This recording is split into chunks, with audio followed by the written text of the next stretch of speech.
नमस्कार, times of Swaraj में आप सबों का स्वागत है और मैं हूं संतोष सिंह। और आज हम टाइम्स ऑफ स्वराज में चर्चा नीतीश जी का कर रहे हैं। जी हाँ, ये अलग बात है कि आज नीतीश जी मोदी के साथ हो गए तो मीडिया उस तरीके से इन पर आक्रमण नहीं करेगी, या यूं कहें कि नीतीश जी के मोदी के साथ होने के बाद मीडिया अब नीतीश को असहज की स्थिति में नहीं ले जाएगा, या यूं कहें कि मीडिया अब नीतीश पर जंगल राज जैसे शब्दों का इस्तेमाल नहीं करेगा। इसी तरीके से ईडी सीबीआई भी अब उस नज़र से नीतीश को नहीं देखेंगे जिस नज़र से गठबंधन टूटने के बाद देख रहा था। कोर्ट की भी स्थिति कमोबेश वैसी ही है, क्योंकि जब तक महागठबंधन के साथ नीतीश थे और उस दौर में आनंद मोहन को लेकर जितनी सक्रियता सुप्रीम कोर्ट दिखा रही थी, जैसे ही गठबंधन बदला, वो जो 200, 400, 500 जो पूर्व ब्यूरोक्रेट लोग जो चिट्ठी लिख रहे थे प्रधानमंत्री को, सुप्रीम कोर्ट में शीघ्र सुनवाई की जो मांग कर रहे थे, सुनवाई की तिथि भी निर्धारित हो गई थी, अंतिम तिथि। क्या हुआ आनंद मोहन को लेकर, क्या फैसला सुप्रीम कोर्ट का आया, कुछ पता है क्या? तो ये राहत आपको जरूर मिला है नीतीश जी।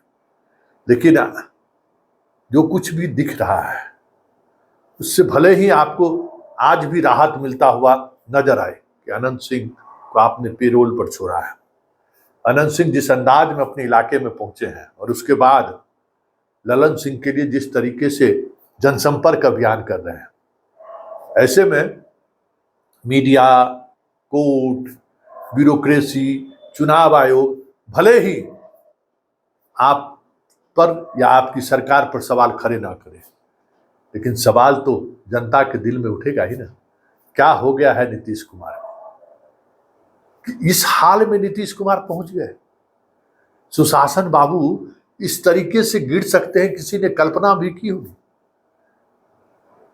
आपसे ये उम्मीद बिहार कभी कर सकता था कि आपके राज्य में ये स्थिति बनेगी कि ललन सिंह की चुनाव जीत सुनिश्चित हो, इसके लिए आप पेरोल पर अनंत सिंह को बाहर लाए?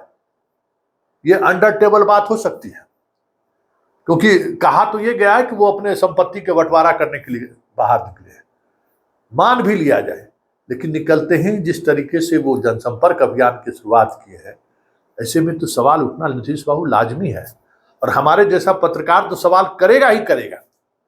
आप गोदी मीडिया से भले ही बच रहे हैं, आपसे सवाल नहीं कर रहा है, दास मीडिया भले ही आपके इस गिरते हुए इमेज पर सवाल खड़ा नहीं कर रहा है, लेकिन मेरा जैसा पत्रकार तो ये सवाल करेगा और चीख चीख कर ये सवाल करेगा, क्या हो गया नीतीश बाबू आपका?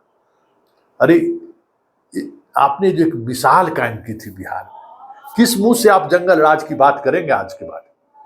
आप आज भी उसी जंगल राज की दुहाई देते हैं ना कि मियाँ बीबी का राज में क्या क्या हुआ इस प्रदेश में, चीख चीख कर अभी भी कहते हैं, और कहते हैं कि कोई गलती मत करना, वो आ जाएगा। तो आप पर भरोसा है ना, आप कहते हैं तो लोगों को भरोसा है कि हाँ नीतीश बाबू रहेंगे तो ये चीजें नहीं होंगी।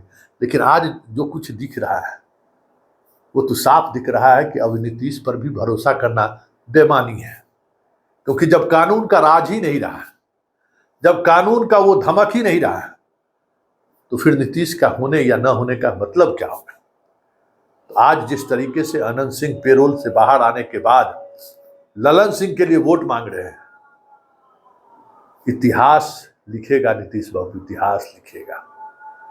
और इतिहास आप ही के बारे में नहीं लिखेगा, इतिहास ये भी लिखेगा कि मोदी के साथ आप हैं तो वाकई में वॉशिंग मशीन से निकले हुए साफ साफ एकदम तस्तरी में लिए हुए आप बाहर निकलेंगे।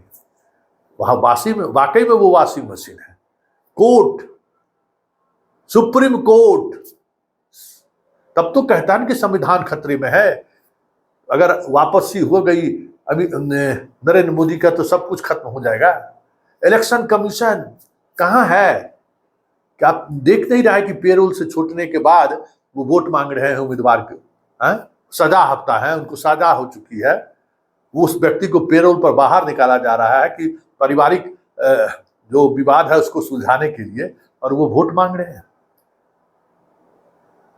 इतिहास सबका लिखेगा। तटस्थ है ना रामधारी सिंह दिनकर की कविता, आपका भी इतिहास लिखेगा। और इतिहास ये भी लिखाएगा कि आप मोदी के साथ, एक दौर था जब मोदी प्रधानमंत्री थे इस देश के, उनके साथ जो भी हुए उनके लिए सारी सिस्टम के द्वार, उन पर नजर उठाना तो दूर, सिस्टम पूरी तौर पर ऐसे लोगों के साथ खड़ा रहा है। इतिहास यही लिखाएगा ना कि आनंद मोहन के मामले में कहाँ गए वो ब्यूरोक्रेट, सब क्या क्या नहीं कर रहे थे, लेकिन जैसे ही राजद से दोस्ती टूटी और इधर आ गए, सब कुछ खत्म हो गया। गवाह है तो सवाल उठेगा ही ना। जिंदाबाद। घर के काम से, लेकिन जनता हमारा भगवान मानते हैं, तो निकले पहले जनता से भेंट कर रहे हैं अपना घुड़ घुड़ के, खुले जनता से भेंट करें गाँव में गाँव जाके।